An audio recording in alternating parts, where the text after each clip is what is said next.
नमस्कार दोस्तों, आप देख रहे हैं UP prime news, Uttar Pradesh की सच्ची आवाज, जनता की जबान।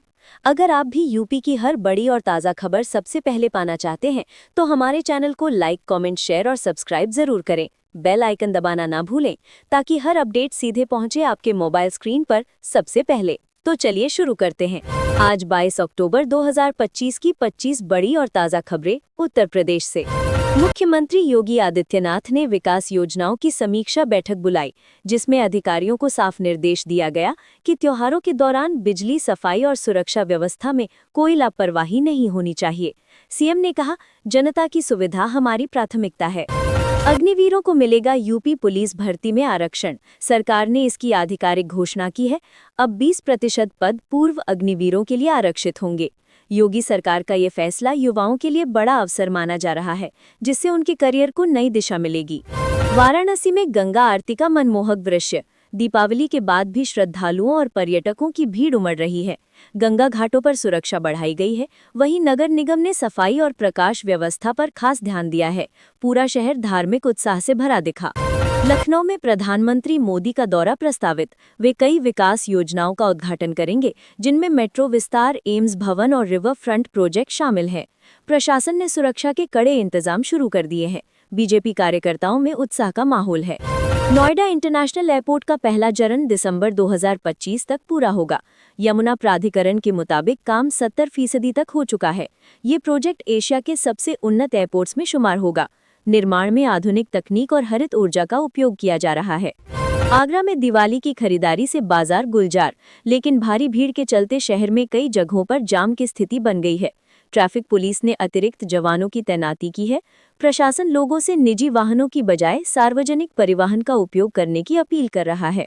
अलीगढ़ में दर्दनाक सड़क हादसा। दिल्ली से लौट रहे दंपति की मौत और उनके 2 बच्चे गंभीर रूप से घायल। ट्रक चालक फरार है। पुलिस ने मामला दर्ज कर वाहन जब्त कर लिया है। लोगों ने मांग की है कि हाईवे पर स्पीड मॉनिटरिंग सिस्टम लगाया जाए।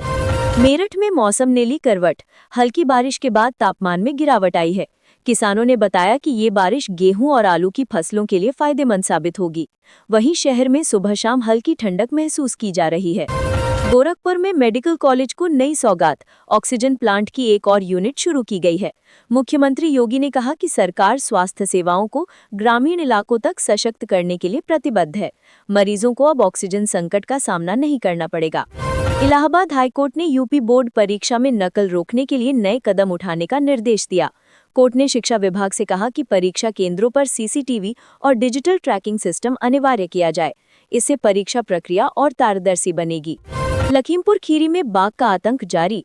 2 ग्रामीणों पर हमला करने के बाद पूरे क्षेत्र में दहशत फैल गई है। वन विभाग की टीम ने ड्रोन की मदद से बाघ की लोकेशन ट्रैक करने की कोशिश की है। ग्रामीणों को जंगल क्षेत्र में न जाने की हिदायत दी गई है। कानपुर में बिजली बिल घोटाले का पर्दाफाश। फर्जी कनेक्शन और गलत बिलिंग से लाखों की वसूली का मामला सामने आया है। ऊर्जा विभाग ने 12 कर्मचारियों को निलंबित किया है। जांच में कई बड़े नामों के शामिल होने की आशंका जताई जा रही है। मथुरा वृंदावन में कार्तिक मास की धार्मिक रौनक। लाखों श्रद्धालु गोवर्धन पूजा और स्नान के लिए पहुंचे हैं।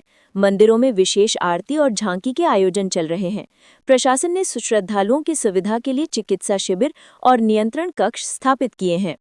फतेहपुर में डेंगू के मामलों में बढ़ोतरी। स्वास्थ्य विभाग ने 78 नए मरीजों की पुष्टि की है। सभी अस्पतालों में बेड की संख्या बढ़ाई गई है। लोगों को साफ सफाई और जल भराव से बचाव के निर्देश दिए गए हैं। सहारनपुर में शिक्षा सुधार की दिशा में बड़ा कदम। सरकार ने सभी प्राथमिक विद्यालयों में स्मार्ट क्लासरूम शुरू करने की योजना बनाई है। अगले वित्त वर्ष से ये योजना पूरी जिले में लागू होगी, जिससे बच्चों को आधुनिक शिक्षा का लाभ मिलेगा। बरेली में मिशन शक्ति के तहत महिला सुरक्षा कार्यक्रम। पुलिस ने कॉलेजों में आत्मरक्षा प्रशिक्षण शिविर आयोजित किए हैं।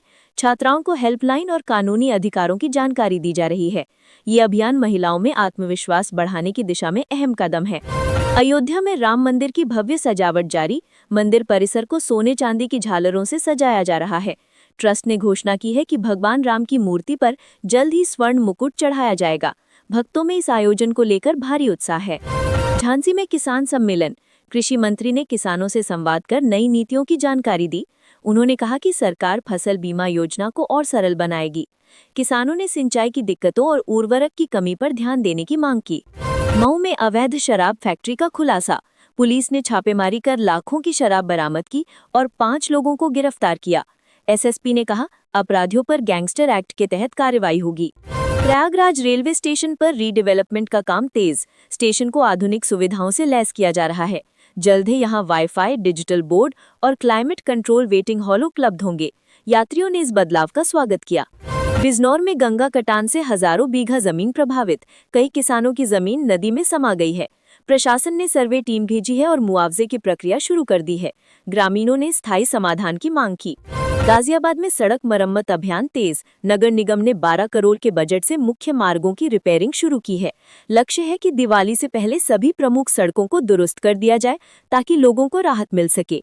बलिया में छात्रों ने बेरोजगारी के खिलाफ प्रदर्शन किया। जिला मुख्यालय पर सैकड़ों युवाओं ने नारेबाजी की। प्रशासन ने बातचीत कर शांतिपूर्ण समाधान का भरोसा दिया। युवाओं ने रोजगार मेलों को नियमित करने की मांग उठाई। शहीद पुलिस कर्मियों को श्रद्धांजलि। मुख्यमंत्री योगी आदित्यनाथ ने कहा कि यूपी पुलिस देश की सबसे साहसी फोर्स है। सरकार उनके परिवारों की हर संभव मदद करेगी।